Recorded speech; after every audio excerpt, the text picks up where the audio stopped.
Hello everyone, welcome to Chanakya academy Patna. Topic of the day session. आज के इस session में हम बात करने वाले हैं the Indian economy review report जनवरी 2024। आज बजट पेश होने वाला है और जैसा कि आप जानते हैं बजट से ठीक एक दिन पहले इकोनॉमिक सर्वे प्रेजेंट किया जाता है। बट चूंकि इस बार इलेक्शन ईयर है तो इस बार जो बजट पेश हो रहा है वह एक इंटरिम बजट है। इसीलिए जो गवर्नमेंट ऑफ इंडिया है वह फुल फ्लेजेड इकोनॉमिक सर्वे के जगह पे यह एक रिपोर्ट पेश किया है, द इंडियन इकोनॉमी रिव्यू जनवरी 2024। यह एक 74 पेज का एक डॉक्यूमेंट है जो रिप्रेजेंट किया गया है गवर्नमेंट ऑफ इंडिया के द्वारा in place of a full fledged economic survey. तो आज के इस सेशन में हम इस इंडियन इकोनॉमी रिव्यू रिपोर्ट के बारे में चर्चा करेंगे। इसमें 74 पेज का एक डॉक्यूमेंट है, तो इस पूरे डॉक्यूमेंट को हम अपने आने वाले 2-3 सेशन में कवर करेंगे। आज के इस सेशन में मैं इस रिपोर्ट का जो फर्स्ट चैप्टर है उसके बारे में बहुत ही ब्रीफली डिस्कस करूंगा। जो हमारे काम की चीजें हो सकती है एग्जामिनेशन पॉइंट ऑफ व्यू से, वो मैंने आपके लिए पिकआउट कर लिया है का सारा content. So let's begin the session about Indian Economy Review Report जनवरी 2024। तो अगर इस रिपोर्ट की हम बात करें तो जिसको इसका पहला जो चैप्टर है Indian economy past present and future, इस फर्स्ट चैप्टर में सिंस इंडिपेंडेंस टिल 2014 क्या इंडिया का एक्सपीरियंस रहा है and after the election of new government in 2014 कैसे इंडिया अपने ग्रोथ ट्रांजैक्टरी को मूव किया है, क्या क्या इंडिया का एक्सपीरियंस रहा है पास्ट में, कैसे कैसे सिचुएशंस में आके इंडिया ने रिफॉर्म्स किए हैं, क्या एक्सटर्नल शॉक्स थे, क्या इंटरनल इनस्टेबिलिटी थी इंडियन इकोनॉमी में। इन तमाम बातों का आज के इस सेशन में हम इस टॉपिक से रिलेटेड डिस्कशन करेंगे। So let's begin the session. तो सबसे पहले अगर हम बात करते हैं the Indian growth story from 1950 to 2014 कि 1950 से लेकर 2014 तक जो इंडिया का ग्रोथ स्टोरी रहा है वह कैसे रहा है। तो सबसे पहले अगर हम बात करते हैं during the period of 1950 to 1960 जो एवरेज डिकेडल ग्रोथ रेट था फॉर दिस पीरियड वाज 3.9%, जो कि एक उस टाइम में जो इंडिया आफ्टर इंडिपेंडेंस जो कंट्री का मेजर फोकस था वह सेल्फ सफिशिएंसी अटेंड करना था, सेल्फ सफिशिएंसी। और यह एक वैसा पीरियड था जब रैपिड इंडस्ट्रियलाइजेशन पे फोकस किया जा रहा था। सेल्फ सफिशिएंसी को मेंटेन करने के लिए, अचीव करने के लिए गवर्नमेंट वर्क कर रही थी। और इस दौरान इस फेज में जो ग्रोथ रेट रहा था इंडिया का वह 3.9% का था। लेकिन जैसे ही 1960s का डिकेड आता है तो जो डिकेडल ग्रोथ रहता है वो 4.1% रहता है इन 1916। हालांकि जो उस समय जो इंडियन गवर्नमेंट रहती है, जो इकोनॉमिस्ट रहते हैं, उनका ऐसा इंटेंशन रहता है कि ग्रोथ रेट काफी हाई बढ़ेगा क्योंकि इंडिया ने जो फोकस किया है उसके अकॉर्डिंग यह ग्रोथ रेट काफी मॉडरेट माना जाता है बिकॉज ऑफ सम डिसरप्शन। इस दौरान इसी 60s के दौरान इंडो चाइना वॉर होता, इंडो चाइना कन्फ्लिक्ट होता है।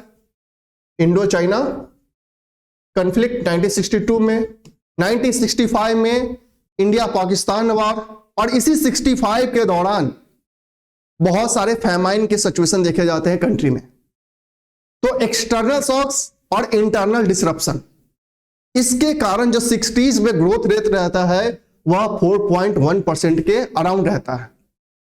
इसी दौरान ग्रीन रिवॉल्यूशन भी लॉन्च किया जाता है। हालांकि यह एक्सटर्नल शॉक्स के कारण एग्रीकल्चर में प्रोडक्टिविटी बढ़ती है, बट ओवरऑल जो इकोनॉमी में जो शॉक रहता है इसके कारण जो ग्रोथ रेट रहता है वह 4.1% के अराउंड ही रहता है।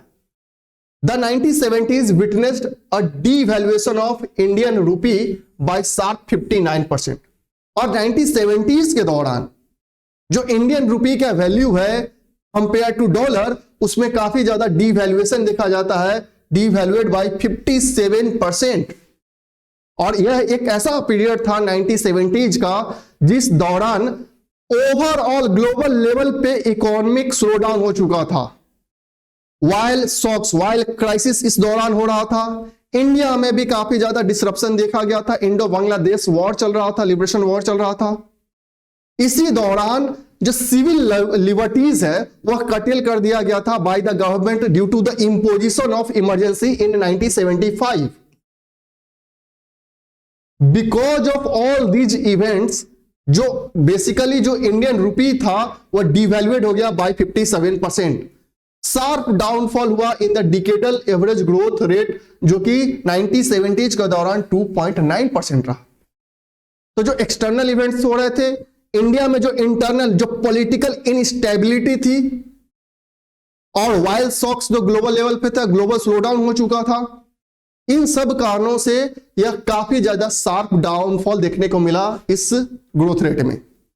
1980s का टाइम जब आता है, द मोडेस्ट लिबरलाइजेशन, क्योंकि अब जब ये 70s के शॉक से जब उभरते हैं तो इकोनॉमी में थोड़ा थोड़ा लिबरलाइजेशन स्टार्ट होता है, फिस्कल रिफॉर्म्स किए जाते हैं, डी लाइसेंसिंग किया जाता है, इकोनॉमिक मेजर रिफॉर्म्स किए जाते हैं।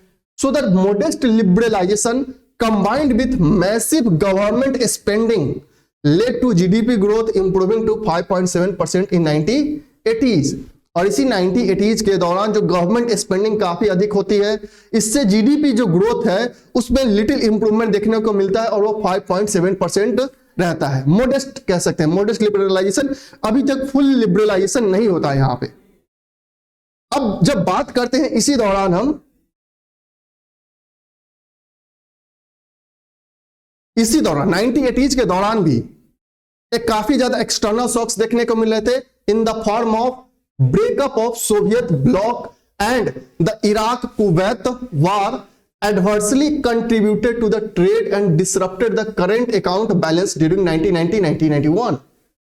लेकिन इसी 90s आफ्टर 90s की हम बात करते हैं, जब गवर्नमेंट स्पेंडिंग के कारण जो ग्रोथ रेट था और जो मॉडरेट कह सकते हैं जो लिबरलाइजेशन था, जो कुछ एरियाज में डी लाइसेंसिंग किए गए थे, इकोनॉमिक रिफॉर्म्स किए गए थे, इसके कारण जो मॉडरेट ग्रोथ देखने को मिला वो 90s तक और 90s तक आते आते जो एक्सटर्नल शॉक्स था, जो कि सबसे बड़ा जो शॉक था वो सोवियत यूएसएसआर का डिसइंटीग्रेशन हो गया था। इराक और कुवैत जो गल्फ कंट्रीज है वहां पे वॉर सिचुएशन चल रहे थे, और साथ ही साथ इंडिया में भी इंटरनल डिसरप्शन था, पॉलिटिकल इनस्टेबिलिटी आ चुकी थी, जिसके कारण यह जो पीरियड आते आते 90s का पीरियड आते आते जो करंट अकाउंट था इंडिया का वो काफी ज्यादा डिसरप्ट हो गया। The external crisis, unsustainable government spending, चूंकि गवर्नमेंट ने ग्रोथ रेट को हाई करने के लिए काफी ज्यादा स्पेंडिंग करने लगा था, तो that unsustainable government spending, internal socio political environment led to balance of payment crisis BOP, which demanded a bold response to rejuvenate the economy, and that bold response came in the form of LPG, liberalization, privatization and globalization। तो internal shocks plus external shocks दोनों ने India के balance of को 90s के दौरान balance of payment का जो situation था वो क्राइसिस पे पहुंच गया। करंट अकाउंट डेफिसिट में काफी ज्यादा डिसरप्शन देखा गया। ओवरऑल इस पॉलिसी के बाद लिबरलाइजेशन, प्राइवेटाइजेशन, ग्लोबलाइजेशन, बेसिकली क्या था इसमें कि बहुत सारे सेक्टर को डी लाइसेंस किया गया था, ईज किया गया था, जो बिजनेस रूल्स थे उसे ईज किया गया था, FDI को बढ़ावा दिया गया, मतलब जो इनवर्ड लुकिंग स्ट्रेटेजी था गवर्नमेंट का, अब जो गवर्नमेंट ने स्ट्रेटेजी अपनाया था वह था आउटवर्ड लुकिंग स्ट्रेटेजी। अब यहां से उन्होंने रिफॉर्म्स करना स्टार्ट करते हैं। However all in all, the real GDP growth average about 5.8% per annum even during 1990s, even after the reform of LPG। But जैसे ही 21st सेंचुरी का टाइम आता है, मीन्स अर्ली पार्ट ऑफ 2000 की अगर हम बात करें, witness a sustained momentum in domestic economy. यहां पे आने के बाद यह जो LPG किया गया था, जो इकोनॉमिक रिफॉर्म लेट 90s में, अर्ली 90s में किए गए थे, उसका एक रिजल्ट देखने को मिलता है इन अर्ली 2000 एरा, और इकोनॉमी में एक सस्टेन्ड मोमेंटम देखने को मिलता है। Capital flows to India bloom, जो कैपिटल आता है इंडिया में वो काफी ज्यादा बढ़ गया था इस दौरान। अगर हम कंपेयर करेंगे तो India's decadal average growth rate in 2000 was 6.3% per annum, और इंडिया का कैपिटल चूंकि फ्लो बढ़ गया था, जो एक्सटर्नल शॉक से और एलपीजी के बाद जो इसने अपने सेक्टर्स को लिबरलाइज किया, बहुत सारे सेक्टर्स को प्राइवेटाइज किया, उसके बाद से जो डिकेडल ग्रोथ रेट था वो 6.3% था ड्यूरिंग दिस डिकेड। लेकिन इन सब ग्रोथ रेट के बावजूद भी सबसे बड़ा एक जो मेजर कंसर्न इस समय इंडिया को दिख रहा था वो था bad debts in the banks began to pile up. जो एनपीए आप कहते हैं, नॉन परफॉर्मिंग एसेट्स, जो बैड डेब्ट्स थे वो बैंक्स में पाइलअप होने लगे और एक पीरियड आया कि वो डबल डिजिट में उनका ग्रोथ होने लगा, specially during the period of 2006 से 2008। इस दौरान जो बैंकिंग सेक्टर था उसमें काफी ज्यादा जो बैड लोन्स कह सकते हैं, बैड डेब्ट्स कह सकते हैं, वो बढ़ने लगा, एनपीए काफी हाई होने लगा। और इसी दौरान ग्लोबल लेवल पे ग्लोबल फाइनेंशियल क्राइसिस हुआ।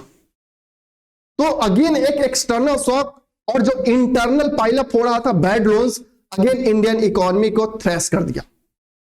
India experienced annual double digit inflation rate for 5 years from 2009 to 2014। और इस बैड लोन्स के राइज होने के कारण, ग्लोबल फाइनेंशियल क्राइसिस के कारण, और इसी कारण से यह 5 सालों में इंडिया का जो एक्सपीरियंस रहा है, जो इन्फ्लेशन रहा है, वो डबल डिजिट में रहा था बिटवीन पीरियड ऑफ 2009 to 2014।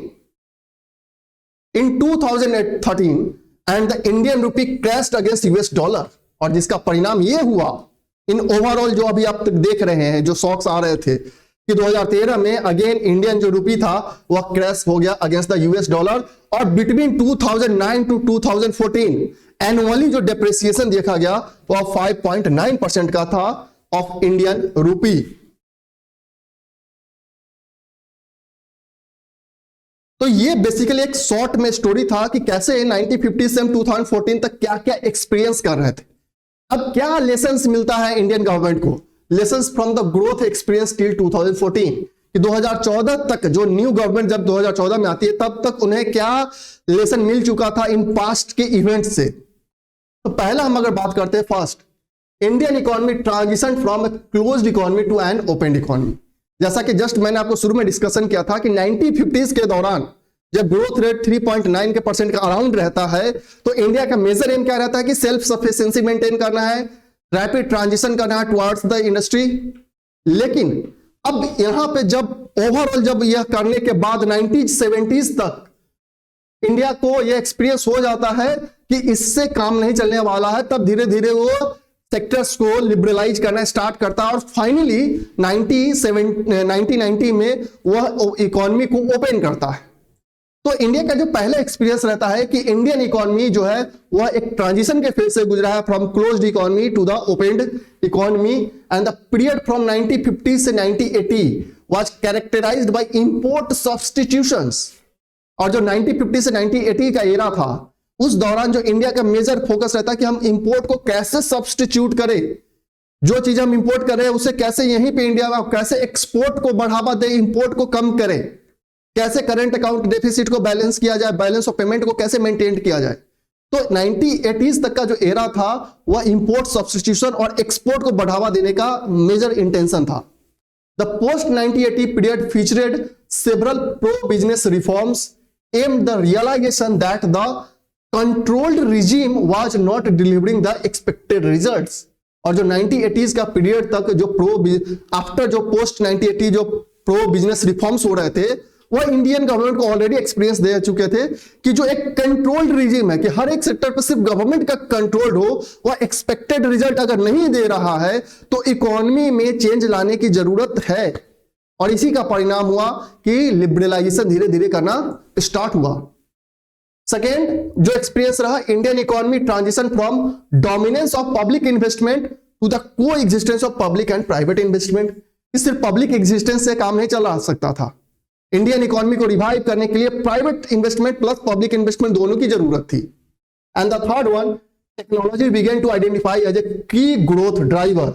और 1990s का टाइम तक आते आते ये पूरा आइडेंटिफिकेशन हो चुका था कि अगर फास्टर ग्रोथ करना है तो टेक्नोलॉजी ड्रिवन ग्रोथ बहुत जरूरी है।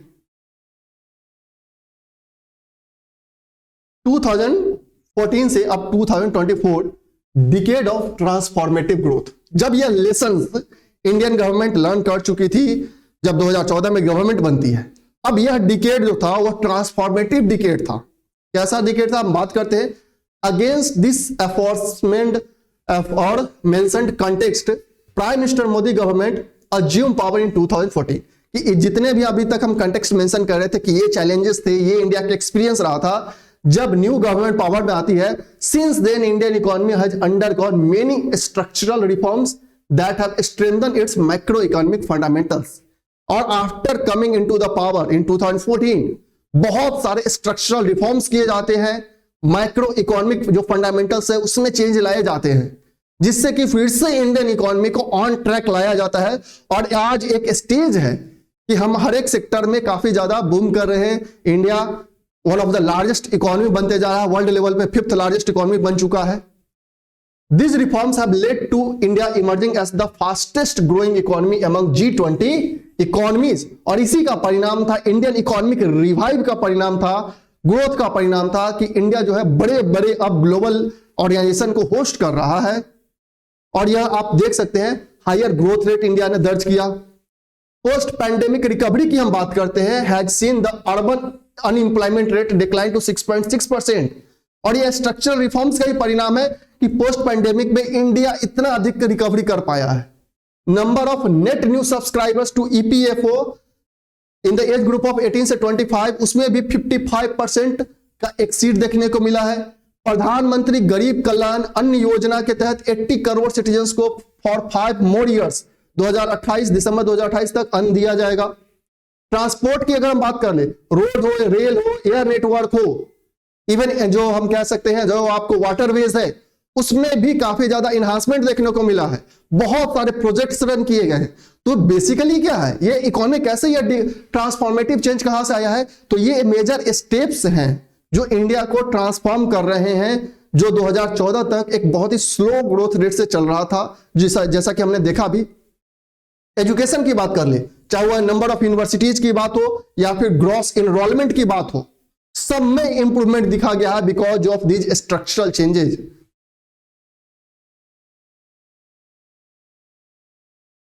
अब क्या क्या मेजर ड्राइवर्स रहे हैं of this transformative change in this last decade, means 2014 से 2024 तक में क्या क्या ऐसे मेजर ट्रांसफॉर्म कह सकते हैं मेजर ड्राइवर्स रहे हैं जो इंडिया के इस इकोनॉमी को स्ट्रक्चरल चेंज की ओर मूव किए हैं। तो सबसे पहले अगर हम बात करते हैं स्टार्टिंग से, recapitalisation and merger of public sector banks, जो इंडिया ने स्टेप्स लिए हैं स्ट्रक्चरल चेंज के लिए, जो स्टेप्स लिए गए हैं।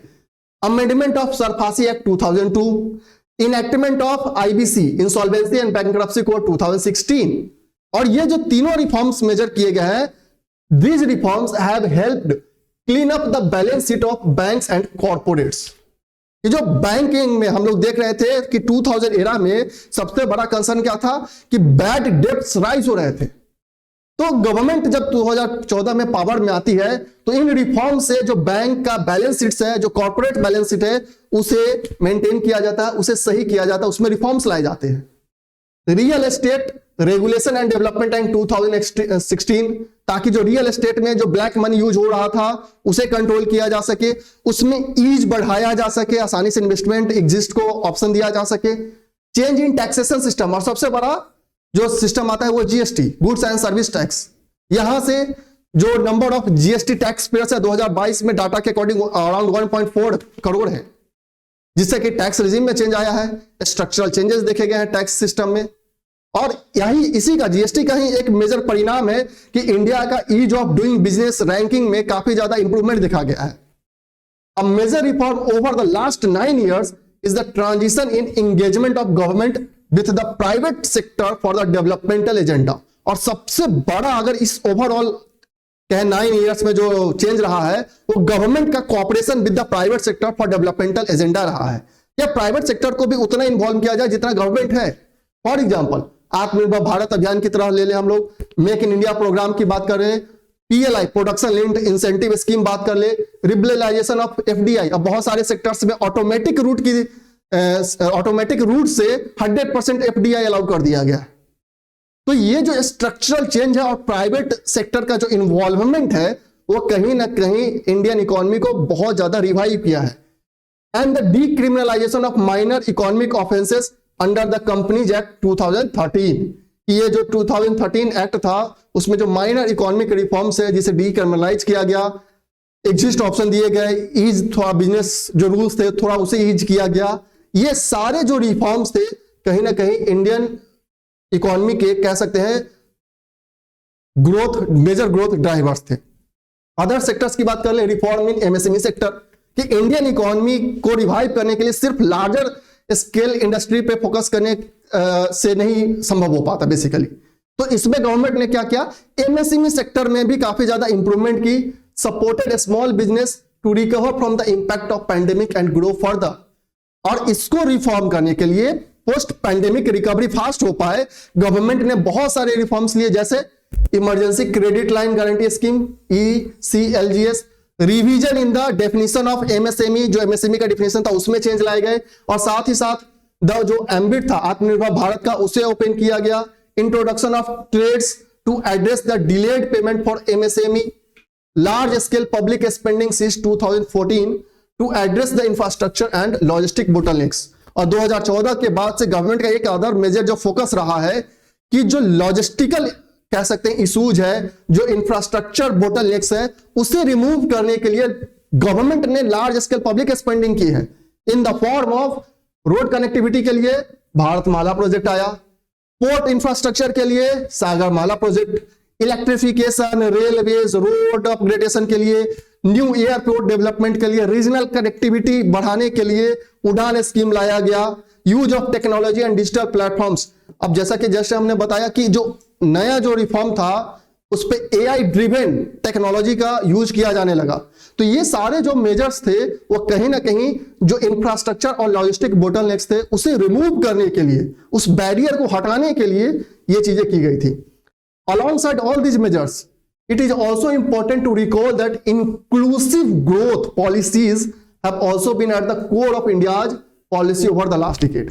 कि apart from these steps, कि इंडियन गवर्नमेंट का जो एक मेजर एजेंडा रहा है वह इंक्लूसिव डेवलपमेंट का रहा है, और इस इंक्लूसिव पॉलिसीज के कारण ही आज यह सिचुएशन है कि हर एक तबके के लोगों का इकोनॉमी में अपना एक अलग कंट्रीब्यूशन है। उज्ज्वला योजना लॉन्च किया गया, जनधन अकाउंट्स खोले गए, Ayushman Bharat scheme. Major aim क्या था कि जो एक्सक्लूडेड सेक्शन है उन्हें इकोनॉमी के मेन स्ट्रीम में लाना है, ताकि उनके कंट्रीब्यूशन को भी इकोनॉमी में दिखाया जा सके, उन्हें भी बढ़ चढ़कर हिस्सा लेने के लिए आगे लाया जा सके। क्या क्या मेजर चैलेंजेस हैं अगर हम बात करते हैं कन्फ्रंटिंग इंडियन इकोनॉमी, तो सबसे बड़ा अगर चैलेंज है, फर्स्ट चैलेंज की बात करते हैं, वो है geo economic fragmentation and slow down of hyper globalisation are the likely results in further friend shoring and onshoring which are already having repercussions on global trade, subsequently on global growth. जो economic fragmentation हो रहा है global level पे, जो slow down हो रहा है, जो हाइपर ग्लोबलाइजेशन होना चाहिए था उसमें जो स्लो डाउन देखा जा रहा है, जिसके कारण जो ग्लोबल ट्रेड है उस पर रिपरकशंस देखे जा रहे हैं, जिसका असर, जिसका रिपरकशंस इंडिया में भी देखने को मिल रहा है।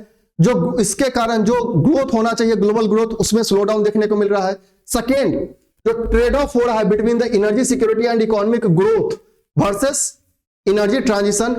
अब जो ट्रेड ऑफ हो रहा है ड्यू टू ग्लोबल बहुत सारे डिसरप्शन आप देख रहे हैं, रसिया यूक्रेन का डिसरप्शन है चल रहा है ग्लोबल लेवल पे, इजराइल पैलेस्टीन का इशू चल रहा है, यूएस चाइना में कॉन्फ्लिक्ट चलते रहते हैं, जिसके कारण से यह जो ट्रेड ऑफ है between energy security and economic growth वो काफी ज्यादा हैम्पर हुआ है, जिसका इंटरनल डिसरप्शन भी देखने को मिल रहा है। Third, advent of artificial intelligence, और जो यह आर्टिफिशियल इंटेलिजेंस का एडवेंट है poses a big challenge to the government around the world due to question it poses to employment particularly in service sector। कि एडवेंट तो है, आर्टिफिशियल इंटेलिजेंस आ रहा है, ग्रोथ होगा, लेकिन सबसे बड़ा चैलेंज क्या है कि इससे जो अनएम्प्लॉयमेंट हो सकता है, लोग जो ऑलरेडी एम्प्लॉयड है वो अनएम्प्लॉयड हो सकते हैं, ये कैसे मेंटेन किया जाएगा। And the fourth, domestically ensuring availability of talented and appropriate skilled workforce, कि जो स्किल्ड वर्कफोर्स इंडिया में रिक्वायर्ड है उसको डोमेस्टिकली इंडिया में मेंटेन करना भी एक मेजर चैलेंज है। हालांकि इस पर गवर्नमेंट काम कर रही है, प्रधानमंत्री कौशल विकास योजना, इसका मेजर एम है कि स्किल डेवलपमेंट करना है यूथ्स में, लेकिन still these are the major challenge. अब बात करें last but not the least, इन सब मेजर चैलेंज के बावजूद भी इंडियन गवर्नमेंट रिवाइव की है, इंडियन इकोनॉमी रिवाइव की है। India has delivered on converting some key disadvantage into strength in the last decade. जो ये डिसएडवांटेज था, इंडिया ने उसे अपॉर्चुनिटी के रूप में लिया और उसे अपने स्ट्रेंथ के रूप में कन्वर्ट किया। The odds of such success were deemed long, और ये सक्सेस है वो लंबे आने वाले समय में हमारे लिए काफी ज्यादा फायदेमंद होने वाले। The government has proven them wrong. Over the last 9 years, not only has country grown at macro level, but efforts have also been taken to ensure that each and every Indian become both beneficiary and a driver of India's economic success.